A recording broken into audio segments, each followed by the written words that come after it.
Bonjour à tous, aujourd'hui nous allons parler d'un roman qui s'intitule Le Tambour. Ce roman a été écrit par Günter Grass et il est paru en 1959.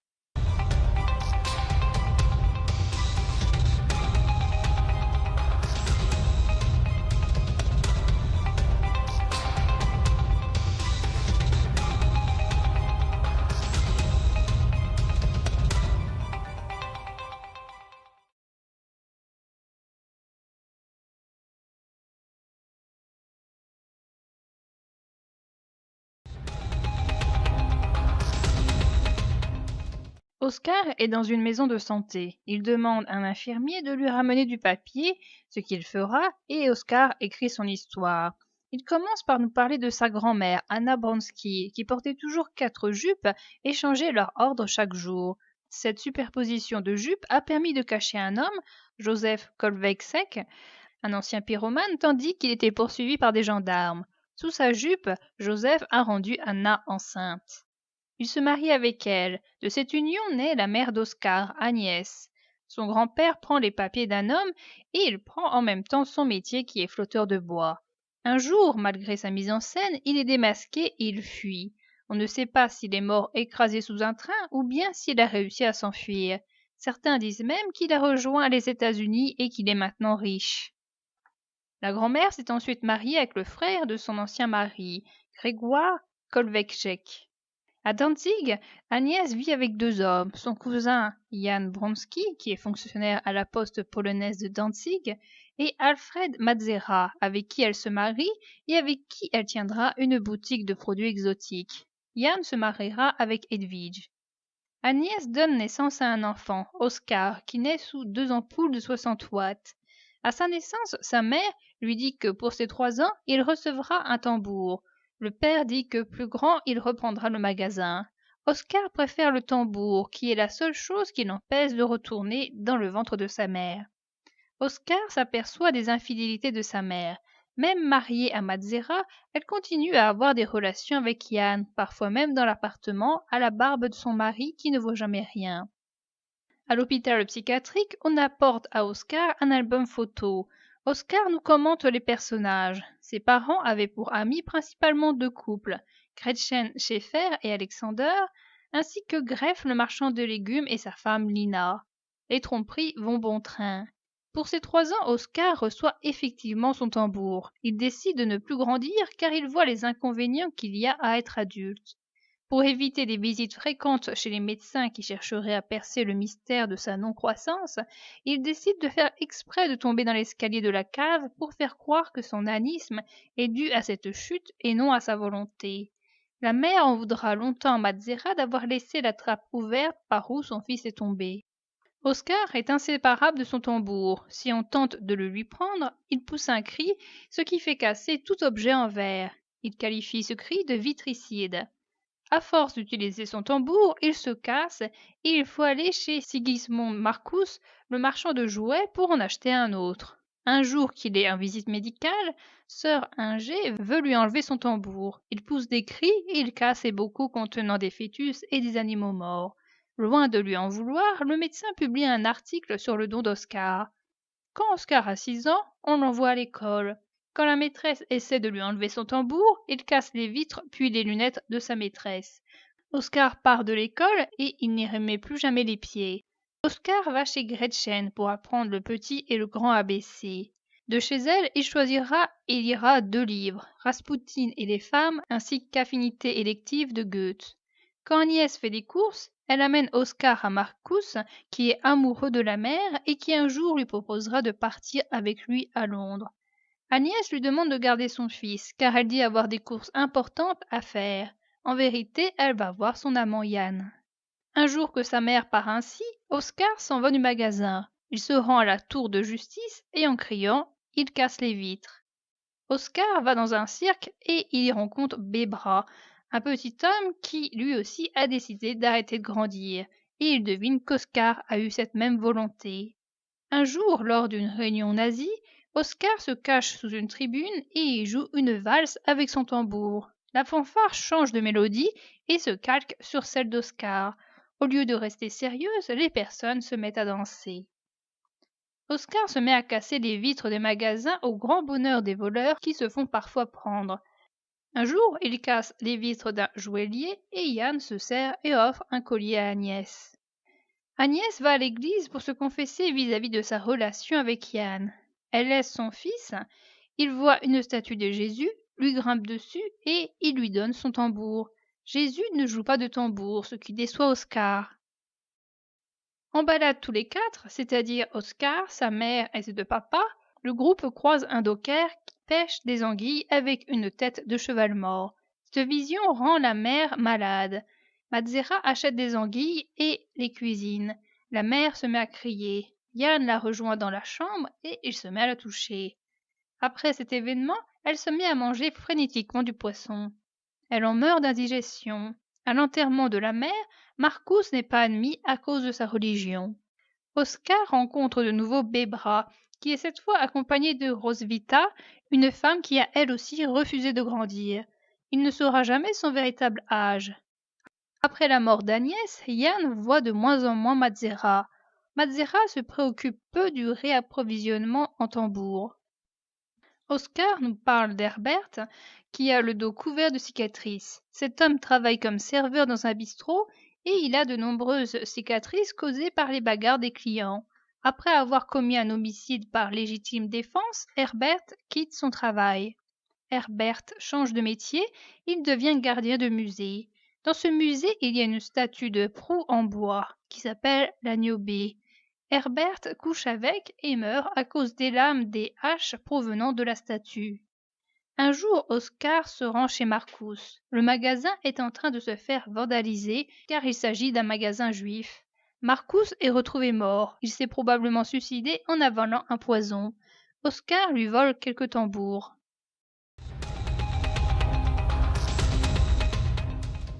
Un jour, Yann et Oscar se voient. Yann l'entraîne à la poste qui va être prise d'assaut. Historiquement, il s'agit de la défense du bâtiment de la poste polonaise de Danzig qui a eu lieu le 1er septembre 1939. Dans cette poste, Oscar voit un tambour, mais il est trop petit pour pouvoir l'attraper. En voulant l'attraper pour lui, Kobiela se fait mitrailler. Yann est partagé entre la terreur et les cartes. Il joue au squat ou alors fait des châteaux de cartes. Les Allemands finissent par arriver. Oscar se met à pleurer en montrant Yann. Les Allemands pensent que l'enfant est innocent et qu'il a été utilisé comme pare-balles. On emmène Oscar à l'hôpital car il a en partie simulé une crise. Il n'a le temps que de voir une carte que son père tient dans sa main. Il s'agit d'une dame de cœur qui se transformera en une autre carte plus tard. Son père présumé sera tué. Léo lui montrera la douille plus tard. Maria vient aider au magasin et elle vient aussi s'occuper d'Oscar. Cette fille plaît à Oscar. Elle a bientôt 17 ans et lui, sous ses airs d'enfant de 3 ans, en a 16. Un jour, dans une cabine de plage, il se jette sur elle, mais, lui faisant mal, elle le repoussera et lui reprochera ses pleurs. Un jour, sur la plage, Maria prend un sachet de poudre effervescente. Quand Oscar y joint sa salive, elle en ressent du plaisir. Les soirs du squat, Matzera veut avoir l'appartement. Il met Oscar et Maria chez la mère Trunziski. Ils dorment tous les deux dans le même lit et Oscar se sert de la poudre pour coucher avec Maria. Une fois adulte, à l'hôpital psychiatrique, Oscar enverra son infirmier chercher cette poudre mais il ne la retrouvera plus. Un jour, Oscar voit Matzera coucher avec Maria. Maria veut qu'il se retire à temps pour qu'elle ne tombe pas enceinte et Oscar leur saute dessus.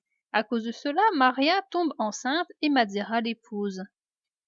Greff aime les jeunes garçons qu'il trouve surtout grâce à son club de scouts. Un jour, on lui confisque sa balance car plusieurs fois un contrôleur a remarqué des dysfonctionnements. Oscar couche avec sa femme, le mari le sait, mais il ne lui en veut pas. Un jour, Oscar retrouvera le corps de Greff pendu où des pommes de terre faisaient contrepoids. Le fils présumé d'Oscar voit le jour. Il s'appelle Kurt. Oscar rencontre encore une fois Bebra et Roswitha. Il va avec eux en tournée en France afin de divertir les soldats allemands. En allant chercher du café, car Oscar ne veut pas le faire à sa place, Roswitha se fera tuer par un obus lors du débarquement des Américains en Normandie. Oscar se sépare du groupe et retourne à Danzig. À son retour, Kurt a 3 ans. Oscar décide de lui offrir un tambour. Son fils n'a aucune affinité avec cet instrument et il le défonce. Oscar remet Jésus à l'épreuve en lui redonnant un tambour. Cette fois-ci, il joue. Oscar se lie aux tanneurs, qui est un groupe de voleurs composé d'adolescents, et il dit s'appeler Jésus. Un jour, en volant des statues dans une église, le groupe se fait prendre. Oscar est acquitté à cause de son jeune âge. Les Russes envahissent la ville. Ils trouvent la famille d'Oscar. Ils violent la femme de greffe. Oscar tend à son présumé père son insigne. Matzera veut cacher l'insigne de son parti, le NSDAP. Il le met dans sa bouche. Cependant, comme l'épingle n'est pas fermée, il s'étouffe avec. Avant de mourir d'étouffement, il meurt des coups de mitraillette. À l'enterrement de Matzera, Oscar décide de grandir. Il enterre son tambour avec son père. Kurt lui envoie une pierre, ce qui le fait tomber dans la fosse. Il commence alors à grandir, ce qui ne se fait pas sans douleur. Il grandira sans toutefois atteindre la taille d'un adulte et il aura une bosse. Maria, Oscar et Kurt s'en vont à Düsseldorf. Tous les trois se livrent au marché noir. Maria fabrique du miel artificiel. Kurt vend des pierres à briquet. Oscar travaille dans la taille et les inscriptions de pierres tombales. Il pose pour les beaux-arts, souvent en compagnie d'Ulla. À l'hôpital, Oscar donne rendez-vous à sœur Gertrude et va danser avec elle. Honteuse qu'on remarque ce couple atypique, elle prétexte un tour aux toilettes avant de disparaître pour le reste de la soirée. Oscar change de logement.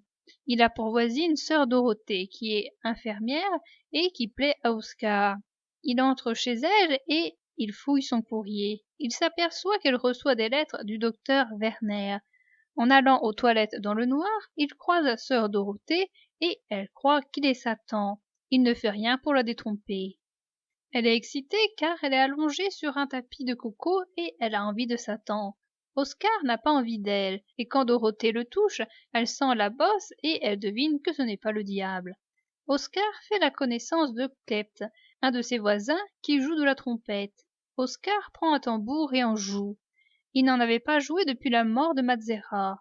Le duo, accompagné par Scholl, un guitariste, forme un groupe de jazz et joue dans la cave aux oignons, où des personnes pèlent des oignons pour pleurer.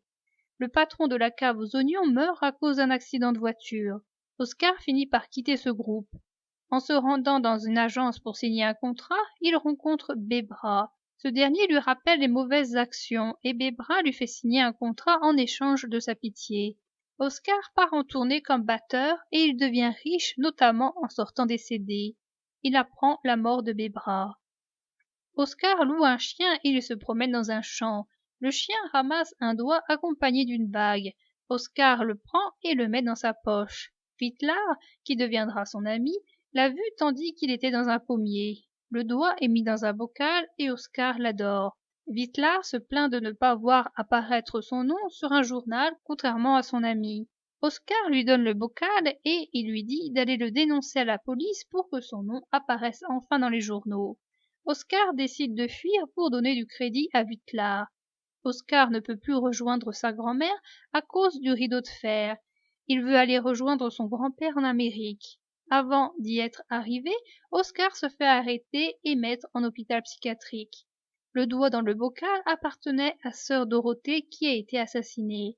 On pense Oscar un temps coupable, puis le véritable assassin est trouvé.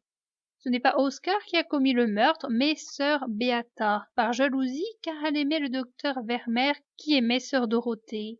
À l'âge de 30 ans, Oscar va être acquitté et il va bientôt être jeté de son hôpital psychiatrique. Ce roman est une autobiographie d'Oscar, né en 1924 et héros du roman. L'histoire commence en octobre 1899 avec la rencontre entre Anna et Joseph et elle finit en 1954 quand Oscar va bientôt quitter son hôpital psychiatrique. Oscar nous parle de 3 générations, mais le roman est surtout centré sur celle d'Oscar. Oscar parle de lui quelquefois à la première personne et quelquefois à la troisième personne, ce qui donne l'air d'avoir un autre individu qui nous décrit l'histoire d'Oscar. On a l'impression qu'il y a un dédoublement. Il écrit son histoire de cet hôpital psychiatrique qu'il fréquente entre 1952 et 1954. Il écrit donc ses mémoires entre 28 et 30 ans, ce qui peut paraître jeune. Cependant, sa vie permet de compléter plus de 500 pages. Il a donc vécu beaucoup de choses durant 3 décennies. Le contexte géopolitique a également été bouleversé à plusieurs reprises. Oscar ne nous nomme jamais les événements historiques, il n'associe pas tel nom à tel événement. Grâce aux éléments qu'il nous donne et grâce à notre recul, nous savons le nom des événements et nous comprenons l'histoire politique. Oscar, puisqu'il est dans l'histoire, a l'air à côté de l'histoire, comme toute personne qui est en train de vivre un événement. Des éléments qu'il nous donne, nous pouvons voir que Danzig, au début du roman, appartient à la Prusse orientale. Le traité de Versailles de 1919 a fait de Danzig une ville libre sous le contrôle de la Société des Nations à partir de 1920. Il y a ensuite eu la construction du corridor de Danzig qui permet à la Pologne d'avoir accès à la mer Baltique. Cette ville a ensuite été annexée au Troisième Reich en 1939. L'Armée rouge a finalement récupéré la ville à la fin de la Seconde Guerre mondiale. Oscar est un être particulier. Il n'est choqué par rien, il ne fait que des constatations. Il n'est pas dégoûté par les anguilles, rien ne le touche, il est toujours épargné par tout. Il n'est pas juif, il a un corps d'enfant, il fait partie de la classe moyenne. Il profite des Allemands qui sont en France pour faire des spectacles. Il ne dénonce jamais personne. Il ne donnera jamais sa mère alors qu'il voit qu'elle trompe son mari depuis des années et quasiment sous ses yeux. Il ne prend jamais parti de rien, il n'a pas d'opinion. Quand Marcus est mort, il ne ressent pas de tristesse, il lui vole même des tambours. Nous avons un héros qui n'en est pas un. Nous avons un adulte dans un corps d'enfant, un individu qui ne prend jamais ses responsabilités et un individu qui est dans un hôpital psychiatrique. Nous avons un individu qui a des pouvoirs étranges, il a une voix qui peut briser le verre, il y a un arrêt de la croissance par la volonté, il a le mental d'un adulte alors qu'il n'est qu'un enfant. Il possède la connaissance d'événements antérieurs à sa naissance. Le pire est que ces dons paraissent banals. Il y a l'idée d'expliquer l'inexplicable par la science. C'est le cas de la voix vitricide par un médecin.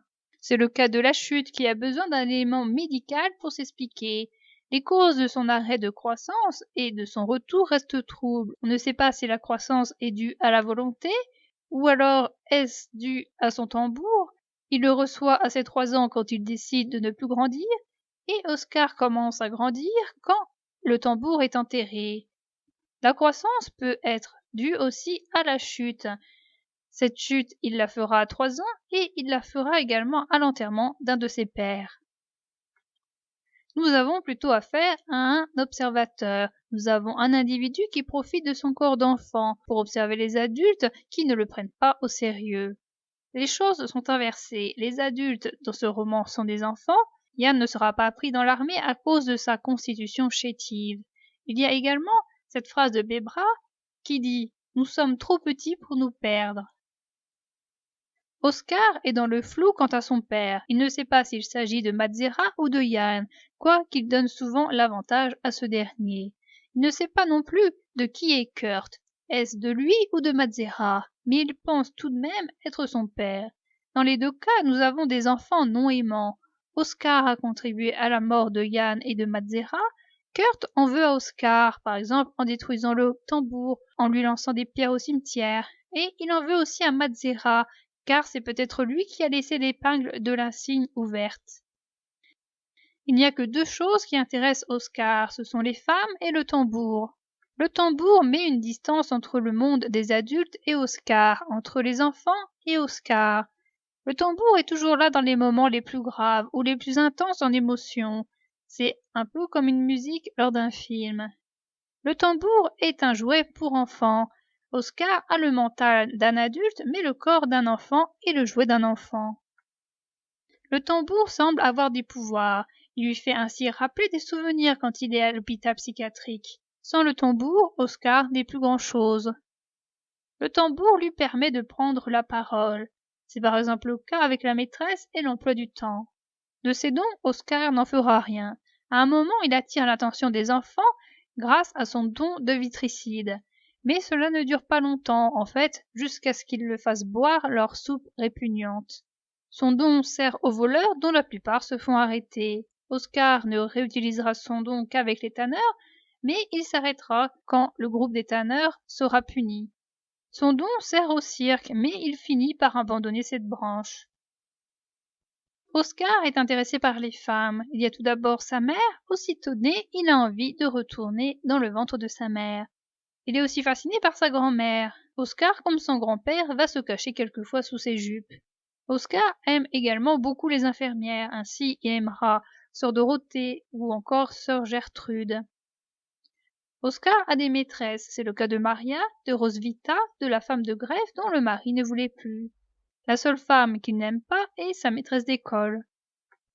Oscar n'est aimé de personne. Sa mère est trop préoccupée par son amant Yann, et elle le laisse même au marchand de jouets. Son père Matzera est trop occupé par les idéologies nazies et par ses costumes alors qu'il ne fait pas partie de l'armée nazie. Yann ne vient que parce qu'il est intéressé par sa mère. Quand elle mourra, il viendra de moins en moins à la maison. La seule fois où il semble s'intéresser à lui, c'est pour se servir de lui comme prétexte afin de rentrer dans la poste polonaise. Il n'y a que Maria qui s'occupera un temps de lui, mais elle se mariera avec Matzera et s'occupera de son fils, ce qui l'éloignera d'Oscar. Même plus tard, son infirmier Bruno, qui a l'air sympathique en lui apportant du papier et en écoutant ses histoires, sera loin de lui, n'oubliant pas que son métier d'infirmier est de surveiller les patients. Oscar n'a pas d'amis enfants de son âge. Oscar lui-même passe son temps à se cacher et à espérer qu'on ne le découvre pas.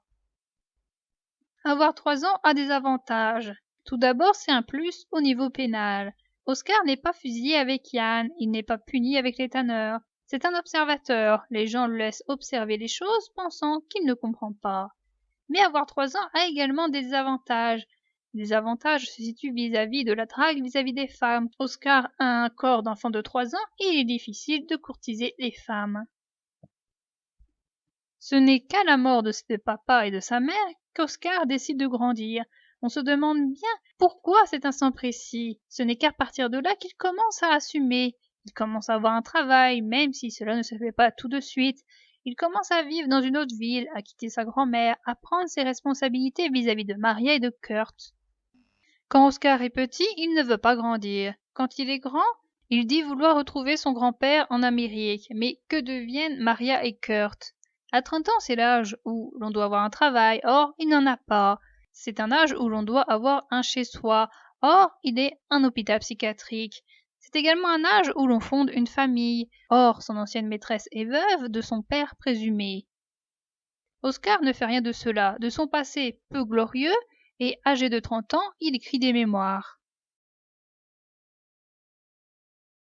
Petit Patapon et Grand Patapon, Petit Belt et Grand Belt, Petit et Grand ABC, Pépin le Bref et Charlemagne, David et Goliath, Tom Pouce et Gargantua. Je restais l'enfant de 3 ans, le gnome, le petit Pousset, le nabot qui ne veut pas grandir. Pourquoi?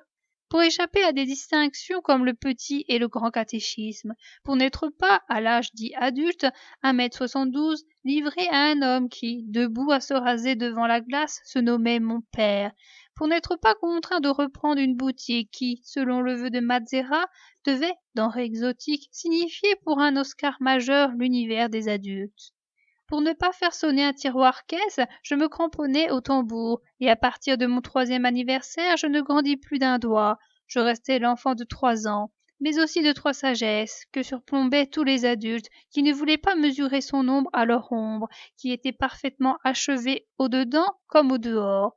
Alors que ceux-là, les adultes, ne font jusqu'à la vieillesse que rabâcher l'histoire de leur développement, je fus l'enfant qui comprit tout seul ce qu'ils n'apprennent qu'avec tant de peine, souvent dans la douleur, au fil de leur expérience. L'enfant qui, pour démontrer que quelque chose grandissait, n'avait pas besoin de porter chaque année des chaussures et des culottes plus grandes.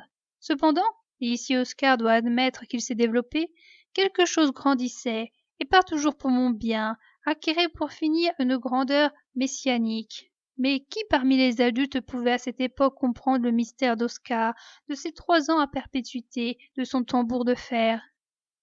Voilà un instant. Je décrivais une photo où Oscar figure en pied avec un tambour, baguette de tambour, et révélait en même temps quel plan longuement mûri Oscar avait arrêté pendant la cérémonie de la photo et au nez de la compagnie rassemblée autour du gâteau à 3 bougies. À présent que l'album est près de moi fermé et se tait, il faut que je donne la parole à ces choses qui se produisirent, provoquées par moi, et qui n'expliquent pourtant pas la pérennité de mes 3 ans. Dès le début, j'en étais sûre, les adultes ne comprendront pas, te qualifieront de retardé si tu ne grandis plus de façon perceptible à leurs yeux. Ils te traîneront, et leur argent avec, chez 100 médecins, et, s'ils ne cherchent pas à te guérir, ils chercheront l'explicable de ta maladie. Je devais par conséquent, pour limiter les consultations à une mesure supportable, fournir avant tout avis de médecin une explication plausible de ma croissance défaillante.